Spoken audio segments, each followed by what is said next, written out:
A standard like Bitcoin distributes power to the individual. The state gets its power from printing money. So a state-managed economy can't outperform a free market over the long term. Jeff Booth, welcome to On the Margin. Thank you so much for joining us. Thanks, Michael. Thanks for having me. Yeah, absolutely. I'm really excited to have you here because I feel like of all the people that we talk to on this show, you've got just such a cool balance between this really deep understanding of the world of technology, but also you knit that in a really cool way with the world of macro and finance. And I think your background really speaks to that. So maybe we could just start with a quick overview and background on who Jeff Booth is. That's a big question. Who is anybody? And everybody wants to say the one. I love the Mona Lisa picture. Yeah, people want to say the one label, how they're defined, and it's impossible. But probably the easiest way. I'm a technology entrepreneur. Have been for over 20 years, and more so, I like looking at big problems and solving those problems with technology and providing, and in other words, providing value to a whole bunch of people through the lens of technology, and that actually led to the book I wrote, because kind of at a company level you can do that, or at a kind of different business level you can see things you can solve for people with technology. But what I realized is at a macro level the same thing was happening, and that's what I wrote the book about. Yeah. So you wrote this book, The Price of Tomorrow, and you picked a really, really big problem, I think, to address. So you picked it. That might be Michael. That might be an understatement. Yeah. All right. Well, tell us a little bit about what the book was focused on. What inspired you to write it?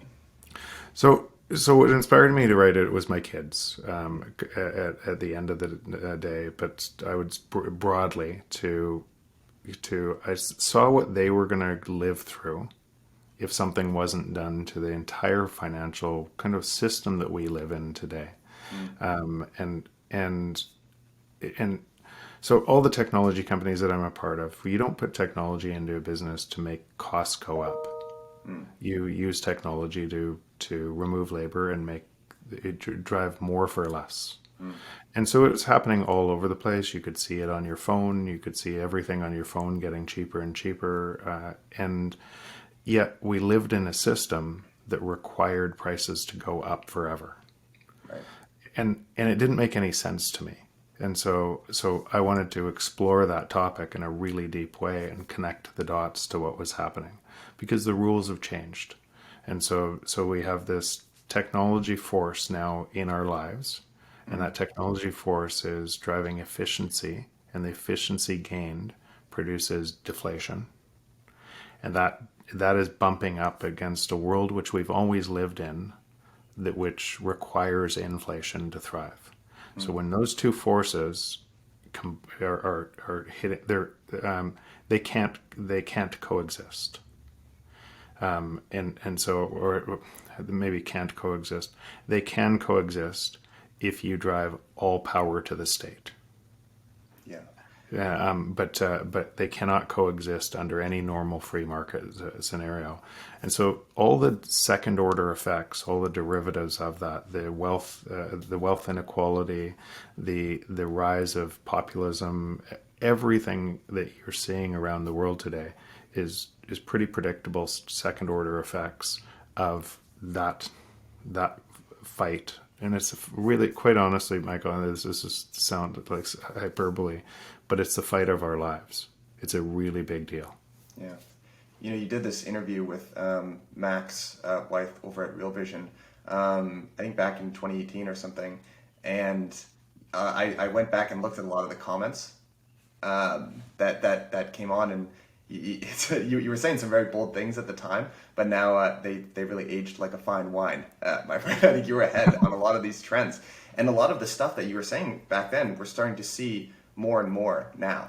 And I think you had this really great quote from, I think, John Maynard Keynes in one of the first chapters of your book, that even the most pragmatic of men are slaves to some economic paradigm or another. And I think you highlighting kind of that our entire economic and monetary system is based on inflation, but you are fundamentally fighting with deflation that comes from technology, which is inevitable. and the tension that results there is leading to a lot of what we're seeing in our world today is just a profound implication.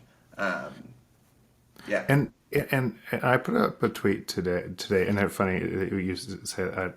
I get a kick out of this, but so many people, when I put up the tweets back in time that Elon Musk would be buying Bitcoin by March, and I put that up in December, and I went back and forth with Elon on a whole bunch of different things, and then so many people out of that or the book or a whole bunch of people are commenting, I think Jeff Booth has a time machine.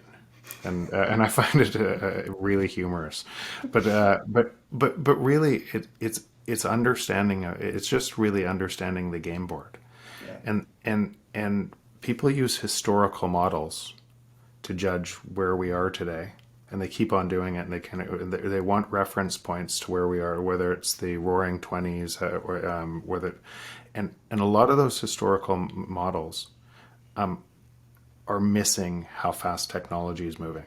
It looks very different today than any. It's comparing AI to electricity.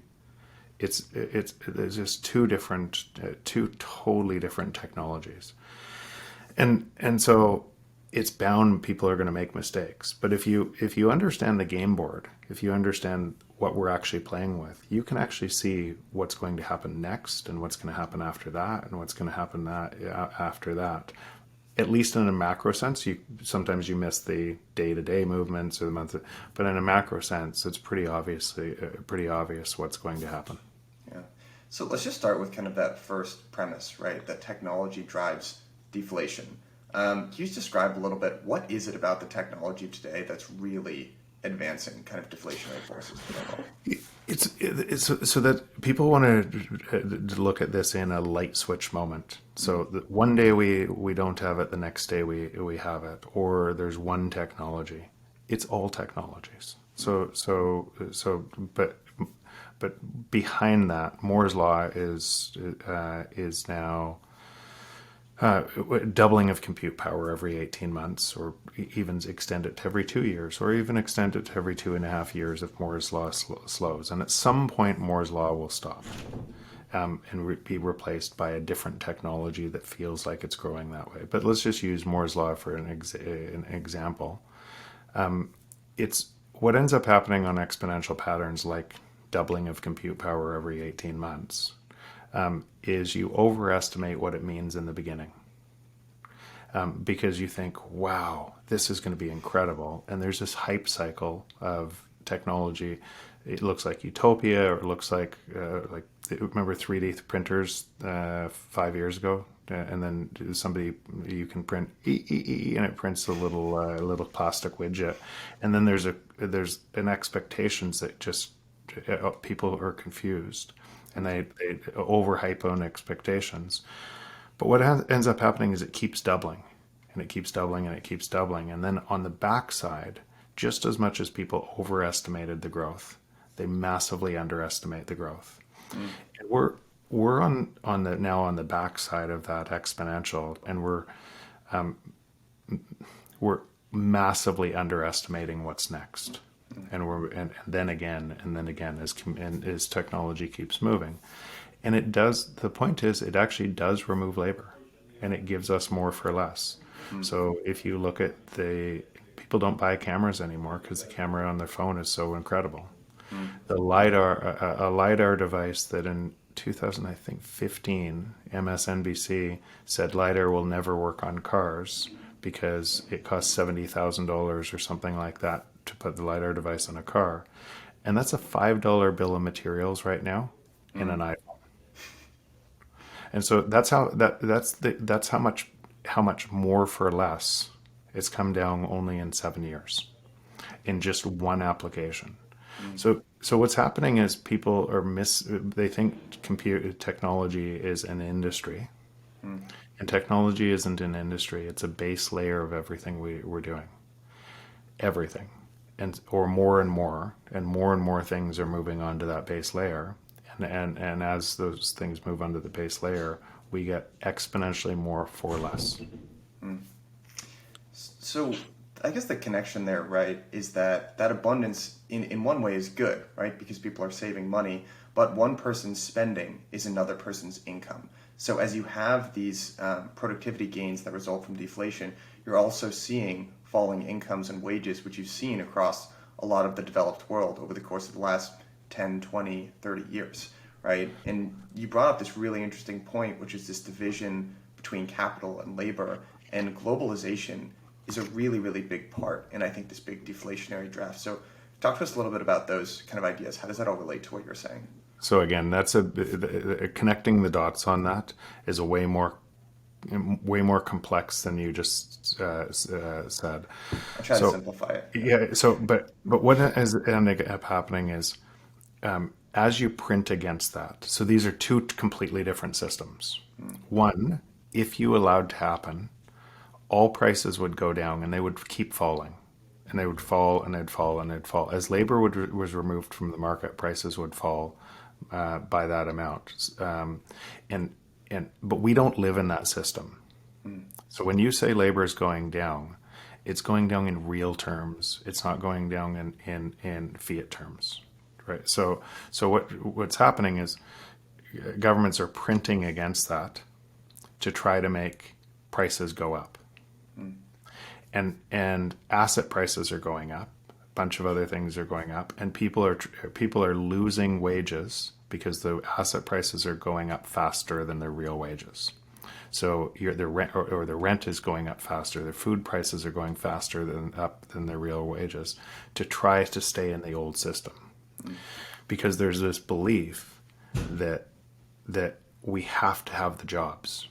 And if so, every politician will say we'll get more jobs. We'll have more and more jobs, more and more jobs, more and more jobs. What they don't say is we're going to get them by actually paying you less, because inflation is wage deflation. It's the opposite side of the coin.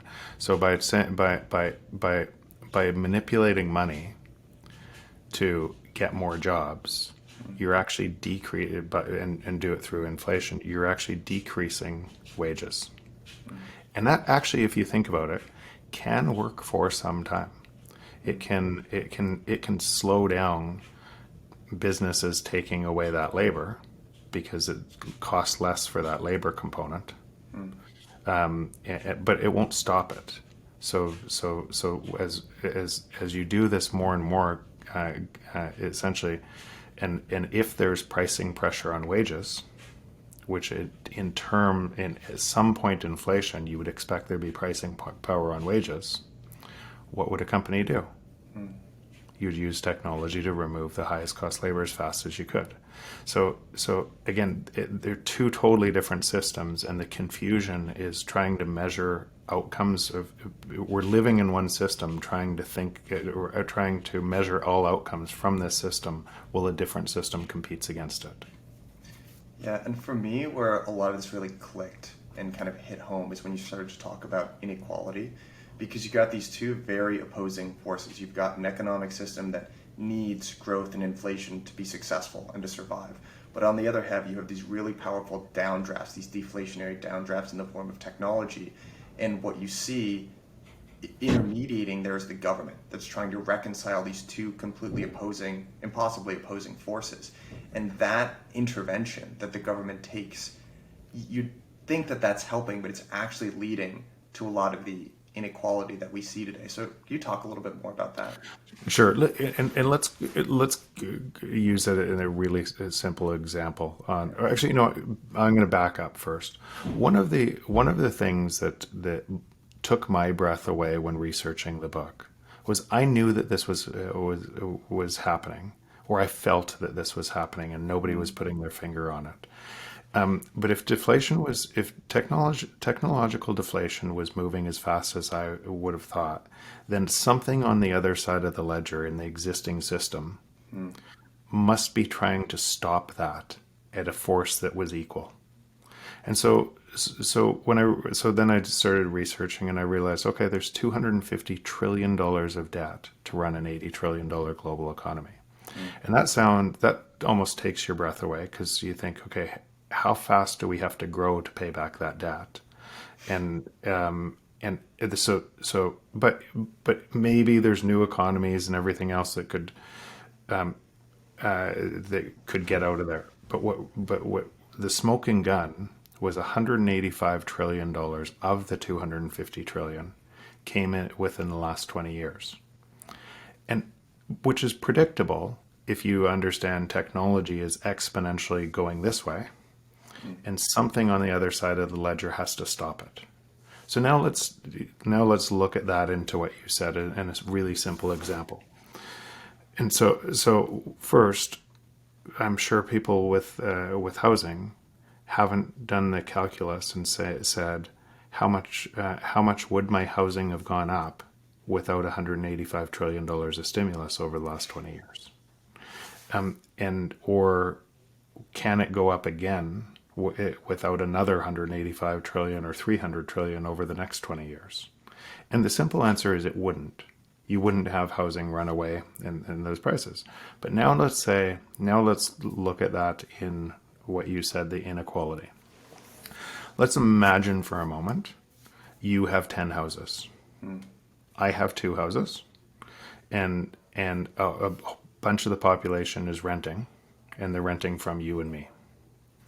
When you produce that economic calculation and you inflate some assets, then all those prices go up. You get more of the gain. I have, because you have 10, I have 2, and there's a whole bunch of people that we increase rents, and that they have to pay more. So what government has done is essentially just pick the pocket of a whole bunch of people and given it to other people. And that same thing applies to and so now just go up the ladder of the 1%, 0.1%, and everybody else. Who owns the most assets? And whether those assets are stocks or real estate or anything else, the formula is exactly the same. If you own more of the assets or the more of the stocks, you benefit unjustly from that printing. And you have inadvertently picked the pocket of a whole bunch of people that were penalized from that printing. And that's what inflation is. Yeah, it's an unlegislated tax, right? And Exactly. you said this somewhere in your book, but I forget how you phrased it, but it's just such a great quote, because I think a lot of people, this would resonate with a lot of people, that they just kind of look around today and they don't know what it is exactly. They can't put their finger on it, but they feel like something is wrong. And you can look at any number of things, right? You can look at markets soaring in a pandemic, right? You can look at, the top 100 wealthiest people in the world growing their net worth by 100% over the course of the last couple months. You're not exactly sure what the system that's underpinning all of this is, but you can just feel that it's not right. And I think a lot of people feel like that. And for me, if you look at, let's just say American politics, it's happening globally, but let's just look at American politics. And you look at a couple of recent things that have happened that don't look necessarily related, but I think are related. You look at things like this crusade against short sellers, right? You look at kind of the GameStop stuff. You look at the Capitol riot. And to me, these are all mirror reflections of one statistic, which is growing economic inequality. It is at the center, I think, of everything that's wrong with America right now. Yeah, so it's not just America, but it's globally. The geopolitical, China versus U.S., the geopolitical. So what's happening globally is the exact same thing, and what people were looking at, and this is why I wrote the book. I could not believe people couldn't put their finger on what the root cause of all of it was. Yeah. They're talking about, okay, those rich people against the poor people, and then, we have to tax the rich more. We have to do this. And all of these components were tiny little parts of the system. And instead of looking at the root cause driving it all, which we're talking about now, we're talking about parts of the system. And in parts of the system, it's impossible to fix. Just really simply, if technology is moving as fast as it's moving, and it is, that's a fact. Then and it's not going to slow down. That's a fact too. So that will produce deflation. where it will produce efficiency, and that efficiency will produce deflation. If you want a free market, then there is no way that a free market and that technology moving today can coexist without prices coming down.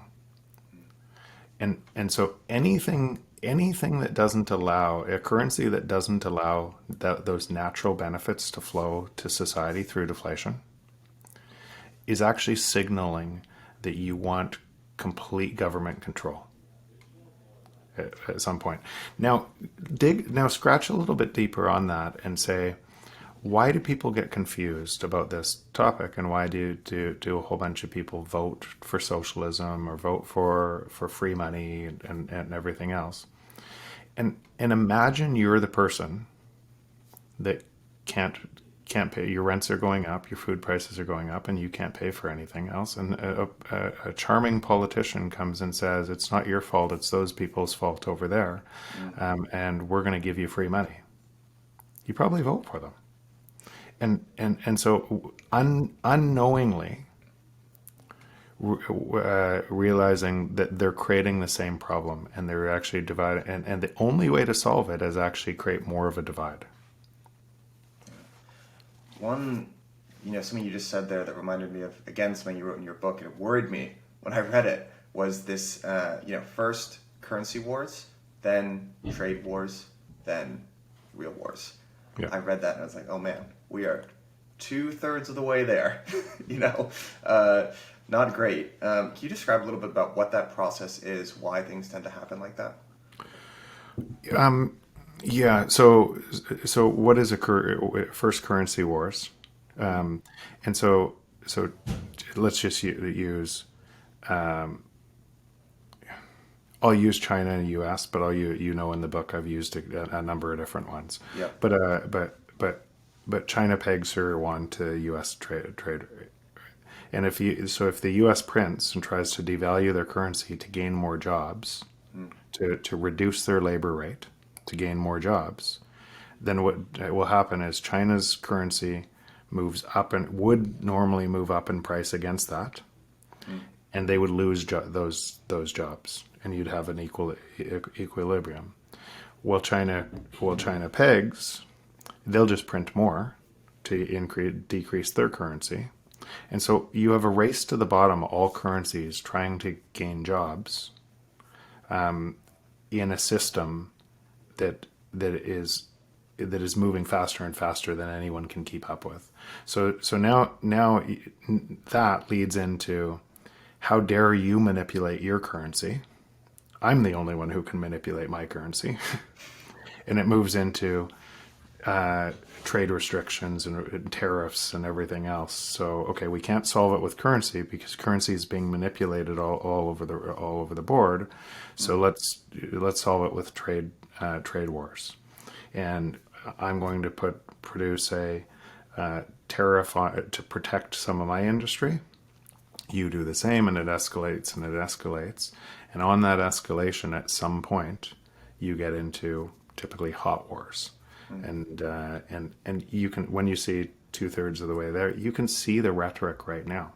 You can see China talking about Taiwan. You can see the kind of what's happening if you pay attention kind of on the global signposts. You can see this. It feels more and more like a tinderbox, not just inside countries, where inside countries you have giant parts of the population fighting with each other. And then on a macro scale, on country against country, you see the same thing. It's all caused by manipulating money. So, we talked a little bit before, we got on here about this speech that Sir James Goldsmith gave. He went on Charlie Rose. He was a very famous corporate raider back in the 80s, and he went on Charlie Rose in 1994. He basically surprised everyone by coming out against the system of global free trade. And he basically went on to predict a lot of the problems that you are directly talking about right now. And if you look at the relationship in between the United States and China, the debate that was going on when we were talking about globalization back in the 70s and 80s and 90s is that it would benefit everyone. And if you go back and listen to this segment, we'll actually link to this in the show notes so people can go back and listen to this. It's an unbelievable speech. He's talking with this advisor from the World Economic Forum, and she's saying, well, if we decrease barriers to global trade, that is going to increase exports coming out of the US, selling into other countries. And you're listening to this now just thinking, what were they thinking? Either this is, really well-intentioned but just completely wrong schools of thought, or there's something a little darker going on here, right? And there's a couple different ways that you can divide up this conflict. You can divide it up across geopolitical lines, and you can pit kind of US versus China, which is what's kind of seeming like it's happening right now. But really another way to look at this is that another way you could divide this conflict is between different classes of people. And the truth is that the elites, both in China, the US, other developed nations that profit from trade, they've done pretty well. And a lot of the lower class people, specifically, I guess, in the United States or more developed kind of purchasing focused nations, they haven't done very well, right? So Yeah, and what I'd say is globally, you've lifted a whole bunch of people out of poverty, and supply chains, well, they are centralized, or some of these have produced lower costs and given us more for less. So global trade, it's not necessarily the thing that, and remember, he's talking about a different time before what was happening with technology today. So, but you add technology to the mix, and if you think, what is essentially more and more of our world is being digitized. So as more and more of our world is becoming digitized, you're not buying things anymore. So and you're buying the digital scales infinitely, and it doesn't cost the same to reproduce. You don't need supply chains and everything else. So the consolidation of that digital signal or that digitized good changes our abundance because it drives the price straight down, and it changes our. So the bigger impact around the world today is that happening, and there's nothing that governments can do to be able to stop that digitization, because really. So I spoke to the Canadian Parliament on this issue, and the irony is we're speaking on Zoom, and I'm trying to convince a whole bunch of politicians about this, and there isn't one job in Canada with Zoom, right? Yet the government is using it for this without the realization that the technology is borderless.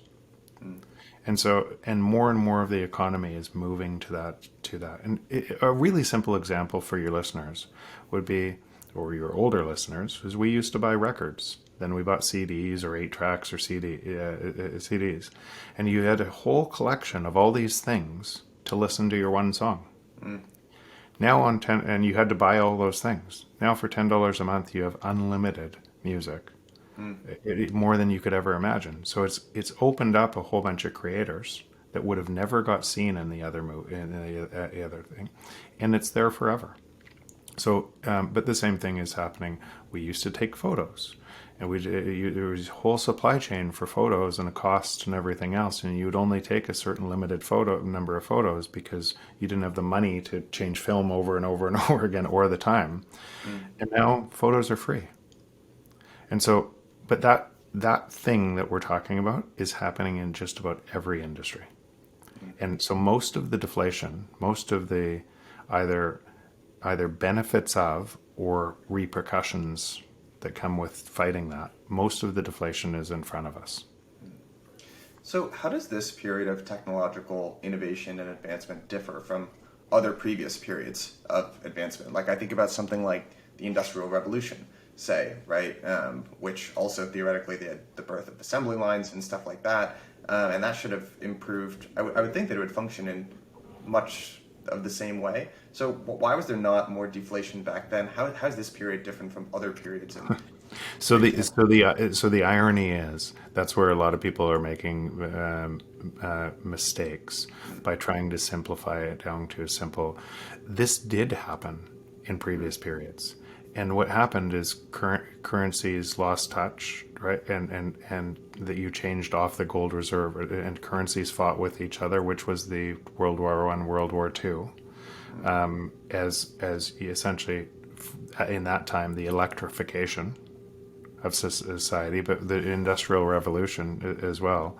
A whole bunch of people were thrown out of work, and it created new industries that were bigger and more efficient. So more jobs were enabled by that.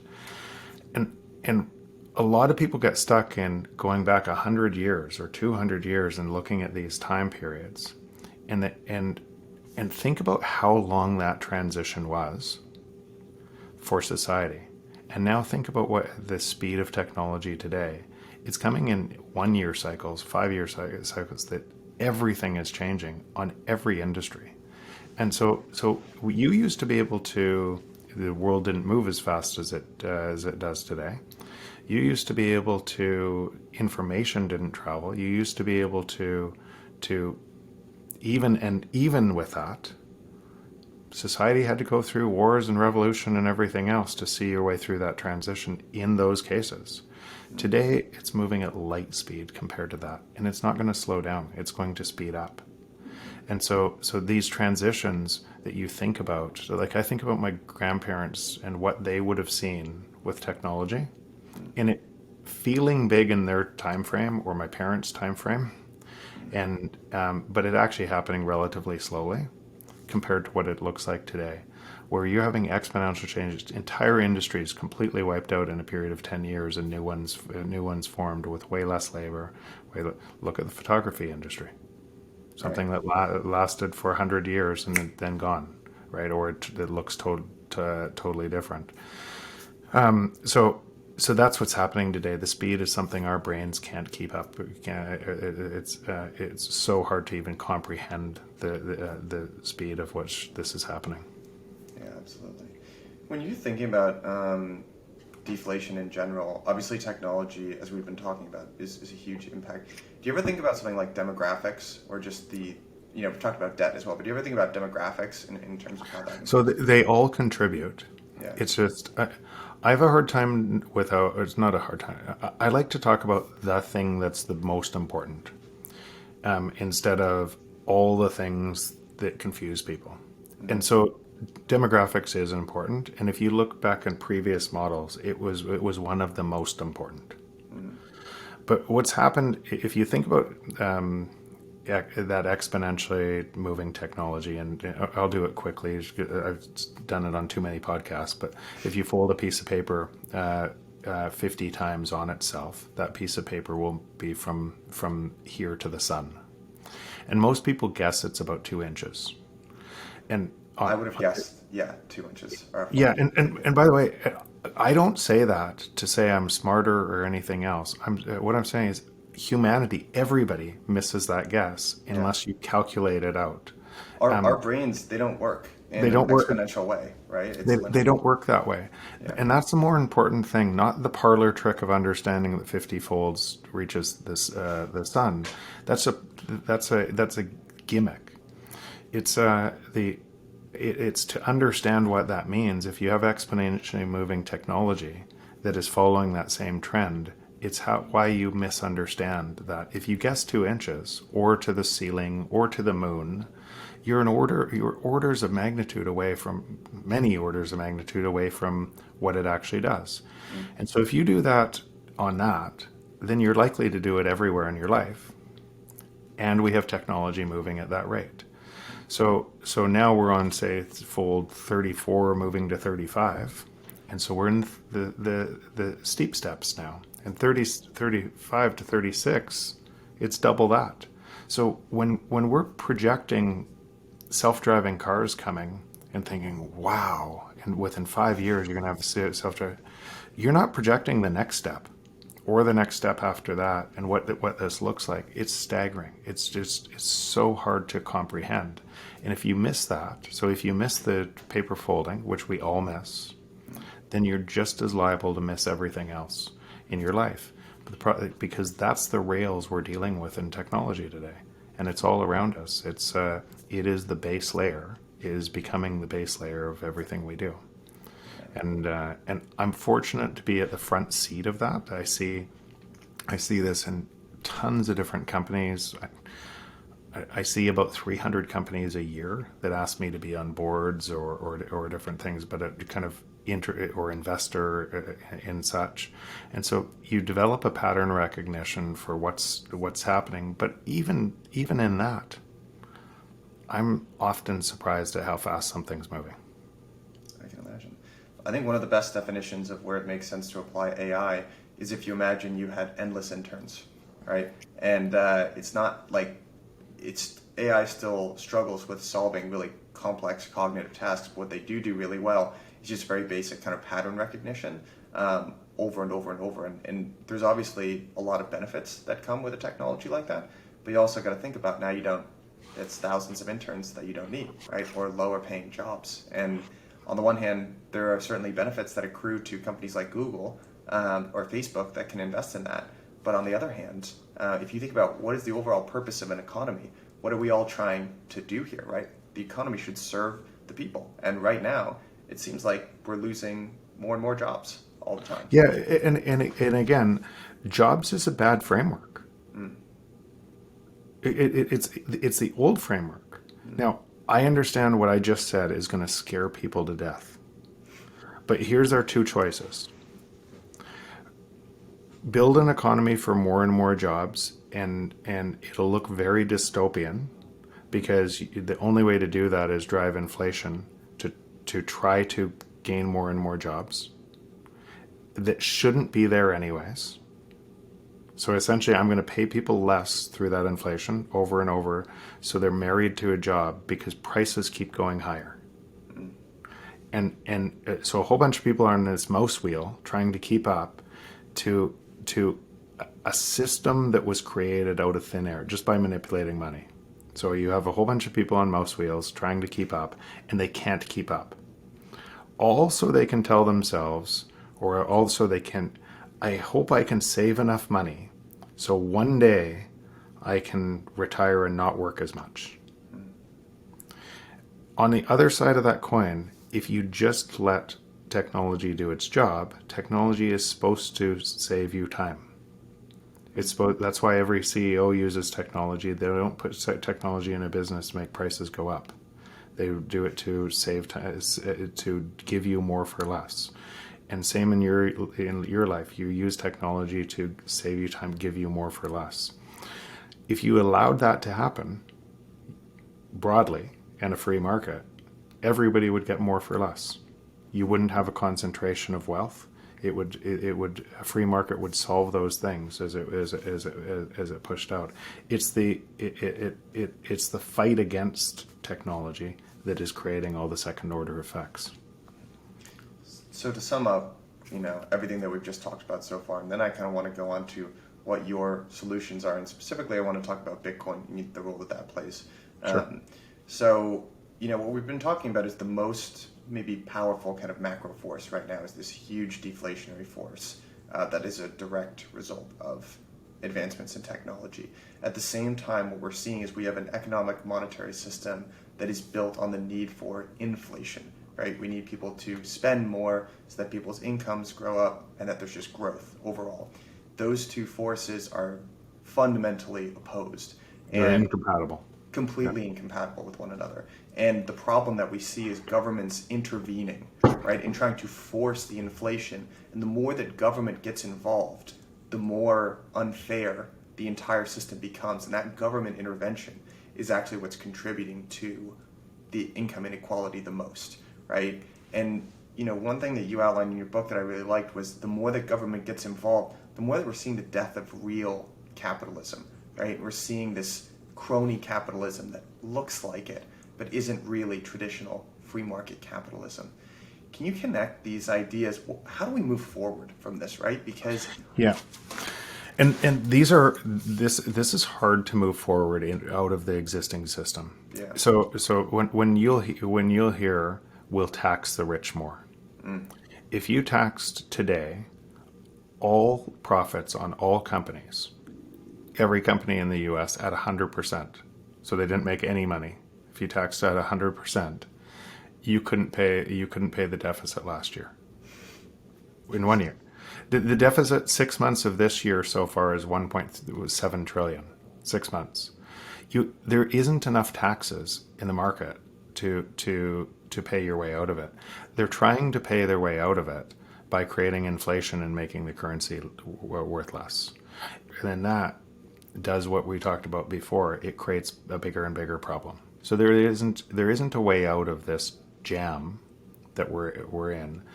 But I often ask, what would you do if you're Powell, if you're Biden, what would you do today? Because here's the hard reality.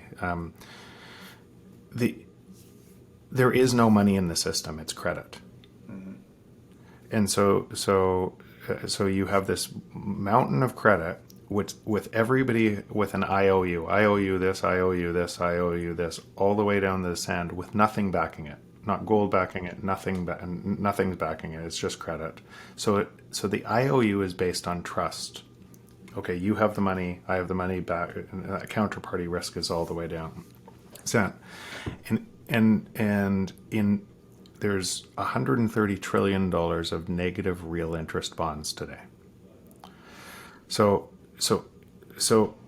think about what that's saying. $130 trillion, sovereign wealth funds. A lot of who you think has money is putting your money in for your retirement into a bond that on its best day loses money.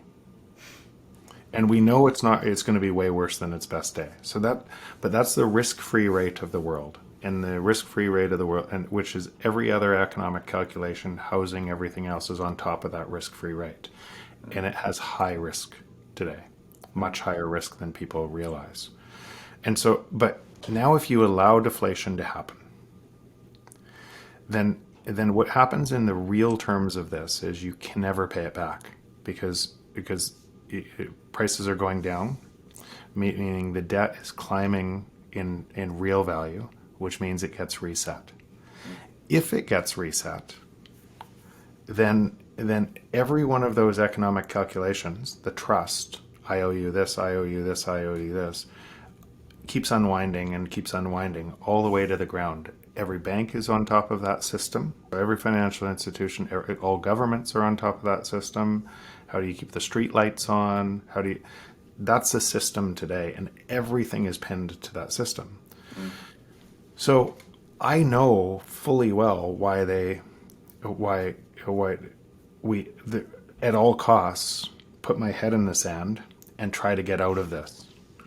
The problem is by not recognizing what we're talking about, the technology is moving faster and the other way.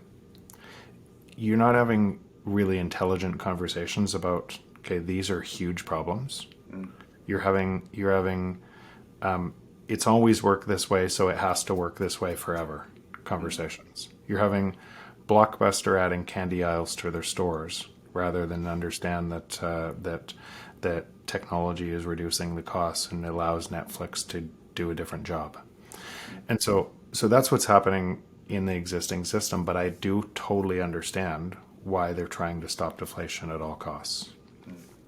And I don't know what you would do out of that system. And then on the other side, and when I wrote the book, I'd already been in Bitcoin and everything else, but I was actually seriously contemplating where else could this fit? Could you fix the existing system? Was there any way to fix the existing system and transition? What would that look like? And I've come to realize I don't think it's highly probable that there isn't another way.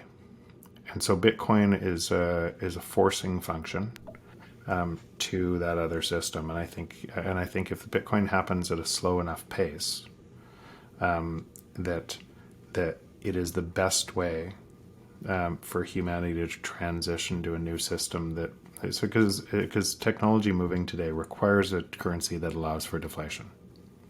So talk in very specific terms. Why is Bitcoin's deflationary monetary policy, why does that solve a lot of the problems that we're talking about?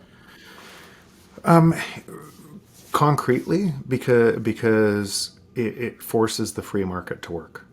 Governments don't control money anymore. So even if they pegged to Bitcoin, it would still. So if governments still controlled money, but they pegged to Bitcoin, it would still drive what's happening with technology into the most hands.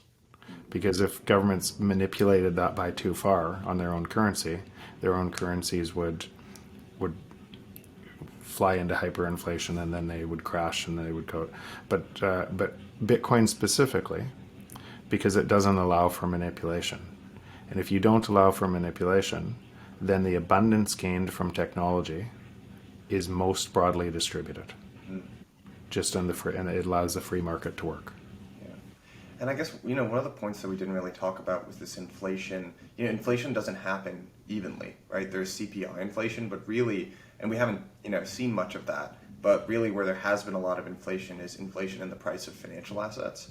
And that's kind of the actual mechanism, right? That's why there's such economic inequality, because a lot of people don't own investable assets, right? And it strikes me that Bitcoin, if your money actually does kind of appreciate in a deflationary way, it's kind of a weird way to frame it, but that eliminates that one very crucial step of you needing to buy financial assets in order to protect your wealth, right? Because inflation really punishes savers. So it seems like a transition over to a monetary system that is based around Bitcoin is finally savers are rewarded again. Is that an accurate way of phrasing it? Yeah, that's an accurate way of framing it. From a policy standpoint, you're right. So inflation is so who wins, who loses in inflation, and savers lose, and spenders win. And so and it's the opposite on Bitcoin. And a couple things in here that are kind of probably worth noting right now. People assume that that Bitcoin that nobody will invest in an economy or businesses under a Bitcoin standard, and that's ludicrous. So when you're looking for a rate of return on an investment, I still make investments today. It's just my bar is really high on those investments because they're competing against Bitcoin. And so I think Bitcoin will outperform every other investment, save some technology companies with network effects, early stage technology companies that I'm investing in those founders because I think the rate of return will be way higher than even Bitcoin right now. So even today, will I expect Bitcoin to go orders of magnitude higher? There's still investments that I would make today. Later on in Bitcoin, as it moves into a kind of a monetary phenomenon, and I believe currencies are either pegged to it or becomes a Bitcoin standard. The rate of appreciation on Bitcoin it'll slow. In other words, how much you'll make on holding Bitcoin will slow your interest rate, and you'll make more investments in things to outperform that rate. It doesn't change that economic calculation at all, just like it didn't change it in times of past where we were taught to save our money, save for a rainy day, save so you can. It doesn't look like that at all anymore. The entire economic policy is spend everything you have and then some. That's a generational thing. My grandparents, who were, they lived through the Great Depression, and they actually watched runs happen on banks. They always said, keep some amount of money in your mattress. Right. And my grandmother, bless her soul, keeps, since 1960 or 1970, $10,000, in her house in a mattress. And the value of that money is like 25% of what it once was. It just doesn't apply anymore. Yeah, but that's what's happening in Bitcoin. People are putting their money into Bitcoin because when you realize what's happening, the two things that I said, technology moving at the rate, everything will go down in price. Everything will go down in price. You will see that happen if you use Bitcoin as your standard, as your reference point. It's really hard when your reference point is fiat currency and that there's manipulation. There's so many distortions in economic calculations because of those distortions. But in Bitcoin, all prices will come down. Yeah. I think you just brought up a really interesting point just about cost of capital as well, which is one of the things that we haven't talked about.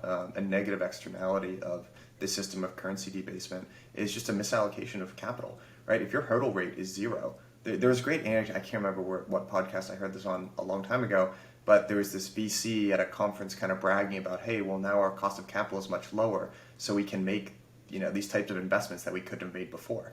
And it's like, is that good? Did you just brag about being able to make worse investments? It's just Well, that but that's the point. You just create more and more bubbles and more misallocated capital, right. and now remember, the misallocated capital doesn't drive the real economy. It's just more and more misallocated capital. So you need more to solve the problem you just created, and more forever to try to drive that inflation rate. So, and this is an important point. I think of things that a lot of people get confused on measuring CPI and measuring inflation in the economy. Michael Saylor would say inflation's a vector, but here's a way of looking at it. Why it's fooled monetary theorists, including Powell. Why this is fooled is technology is driving deflation faster, and they're pushing money into a hole. And the more money, so remember when TARP was 700, first 350 billion and then 700 billion, and so there's all the protests on Wall Street, the marches. Funny, Nouriel Roubini, who's totally against Bitcoin and everything else, I cannot believe he's against Bitcoin because the same guy said in 2008, it's now USSA, so comparing USSR to USA, and on 700 billion. So he said, my comrades and everything else, and he did this whole talk on how the USA, and that was against 700 billion. Yet now we're talking about tens of trillions of dollars. It's 12 years later, and that's okay. So, but fast forward what it has to be another 5 years from now, it's exponentially more. Yeah. And it's exponential because they're printing into a hole. But again, if you're doing that and a lot of prices are still going down, you misunderstand that CPI is not a good measure anymore. So you're measuring the wrong thing. And so it's now creating asset bubbles and misallocation of capital. By the way, all of that misallocation of capital, do I think you're going to get into hyperinflation? No, I don't. Not until the currency breaks, because you're going to have right now. You're going to have this second quarter. I think you're going to see some inflation expectations that go up, and then remember, it's not driving into the economy, and or in a long-term sense into the economy, because you need business formation, and to drive inflation, you need expectations that labor needs to demand higher and higher prices. But with technology going the other way, labor can't demand higher and higher prices because technology will remove the jobs. So, and then what will happen is I'm going to need more money to be able to solve that problem, and it's creating a bigger problem all the time. So I would just take it as this. A lot of the money being printed is misallocated and creates more deflationary pressure on the back side of it at some sort of rate, at some sort of crazy rate, not just monetary easing, but fiscal policy. If you essentially government said, I'm going to create inflation no matter what, helicopter drops of money and I'm going to do solar across and I'm going to make every industry. Yes, you could create inflation by driving a big fiscal response. But as soon as you removed it, that injection is gone, and now the economy has to stand on its own, and it can't. So Jeff, where do you think MMT fits in here? Do you subscribe to that kind of Ray Dalio framework where first it kind of starts with monetary, then it moves to fiscal, and then kind of the next logical and probably last version of that is some form of UBI or MMT, or basically just the government printing money and handing it to the people? How does that fit into all this? So it's definitely so I wrote a Medium article called "The Greatest Game," and people should look it up. I don't know if you've seen it, but it lays out all what's happening and what will happen. MMT is for sure in. I wish this wasn't the case, but it's coming. And I go back to the first principles. People get confused about all of these different things, but if you just said technology is moving at the rate it's moving, technology is deflationary,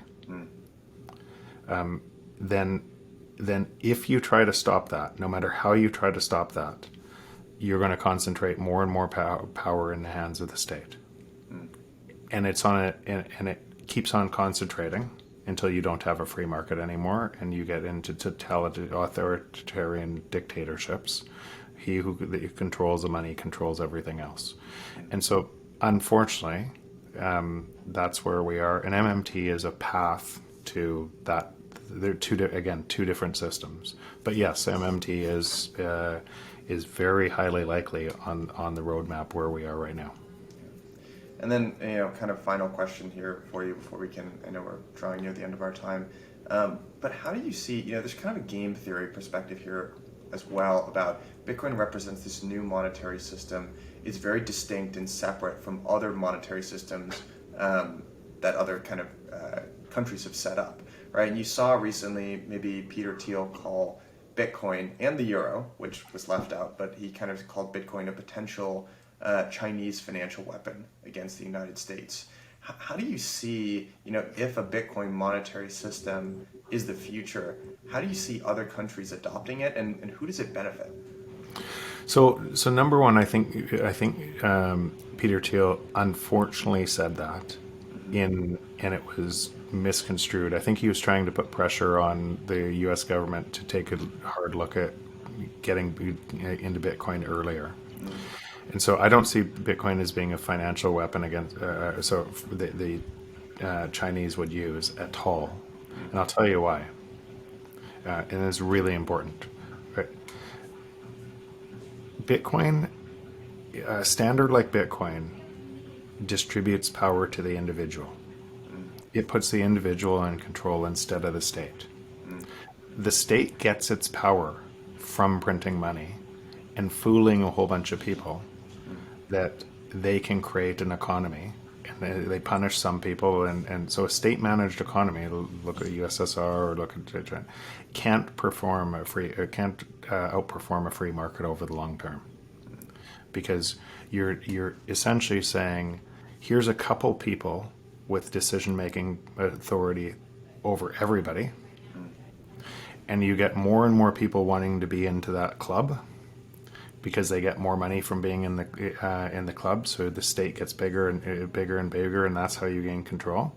Instead of a free market where you distribute all of the knowledge to a whole bunch of people trying to create business. And remember, any business in a free market it's only successful if it creates value for you. So that's what an entrepreneur is up against. My business doesn't win unless I create value for a whole bunch of people, and I'm up against competition, and the free market is brutal with that competition, and so it's a fight to try to create more value. If those rules are followed, that more value, because of the fight, gets distributed broadly. It's only when you take that removal out, and you concentrate it in a couple people or a number of people that decide for everybody else who gets what, that you get in these totalitarian states or authoritarian states, and they gain their control very differently. China's digital yuan, where they're going, what the control looks like in that looks very different than what we, at least in the West, have experienced growing up. But that's what it could look like everywhere without a Bitcoin system.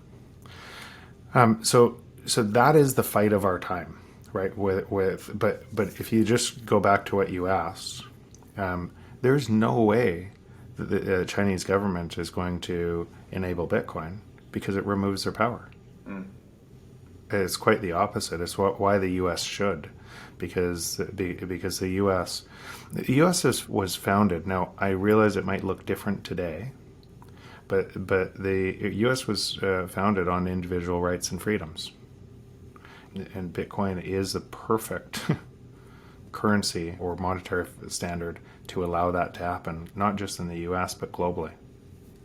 Do you think that, because one of the things that opponents of Bitcoin or critics, I guess skeptics, say is that, okay, I understand all that, right? Fundamentally, almost from an ideological perspective, America and Bitcoin seem more aligned than certainly a country like China that doesn't want to open their capital account. They're not transparent at all, very command and control sort of economy. But at the same time, the US does exact an enormous amount of benefits and privilege from being the issuer of the global reserve currency today. And you see that in the form of cheap debt, essentially, from international creditors. There's this persistent structural bid for US dollars. And also, there's a very powerful political tool in the form of sanctions. So, what are your thoughts there? Because I've got an opinion on this, but I'm curious what you think. It's true. So the U.S. by first going off the gold reserve, first tying the currency, the gold reserve, then going off the gold reserve and pushing their pain to France and other countries because they couldn't pay their debts after 71, and then controlling oil through the petrodollar system, tying the U.S. dollar to all currency, all trade in oil had to be done in U.S. currencies, made the U.S. currency the global standard. And there was a massive advantage to that for U.S. and U.S. citizens. Now, but other countries know that game. China knows that game, and China is using that game against the U.S. right now. So the more that the U.S. prints and does this, the more that China prints and builds warships and everything else to create a different game. That's what's happening right now, and there's no way out of this. Like, it's going to keep accelerating, and so the rules are different in a world that's moving to technology, and I can't imagine. Can you imagine any country saying, "I'm going to trust somebody else's currency unilaterally anymore"? It's not going to happen. Or a basket of currencies. Because essentially what you've had is for the last long time is every country will manipulate. And so Bitcoin stops that manipulation and brings a more just, a more fair kind of worldview across now. This isn't going to happen tomorrow. There's a whole bunch of on-ramps, off ramps that need to be built, an economic system that needs to be built to it. But I do believe that if the U.S. And I think it's happening really fast, encourages Bitcoin, and who goes first into buying Bitcoin as far as a nation state, they'll have a better economic advantage to it. But it won't look the same. It won't look the same as it has. The entire system will not look the same as it has over the last 20, 30 years. Yeah. So looking out into the future, Jeff, how are you feeling? Are you feeling optimistic? Are you feeling hopeful? Are you feeling pessimistic? What do you think we need to do to move in the right direction?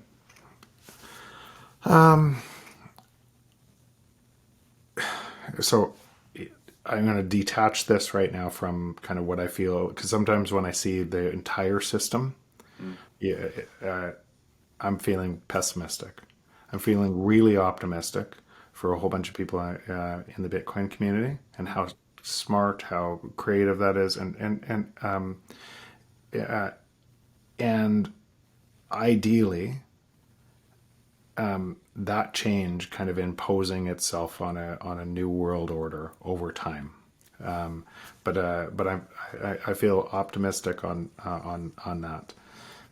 It would be hard to say on these transitions of systems.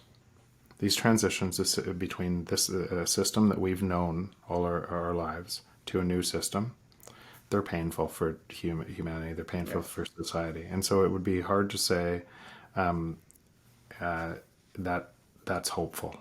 The most hopeful is why I go back to Bitcoin. The most hopeful is more people collect it sooner, before governments get on board, before major corporations are getting on board right now. But a whole bunch of more individuals hold it. and that and so the more broadly distributed that is, the better. And so, but it is not. We're going through a phase transition in how humanity is going to be on the other side of this, and system changes are rarely pleasant. Yeah. So now, if I abstract that to say, how is it going for me? How is it going for my family and everything else? It couldn't be better. You're invested in the right things. I get to spend the time that I want to with my friends, family, everything else. So it feels really good on that front.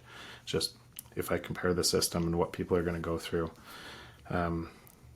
I can't say I'm really excited about that.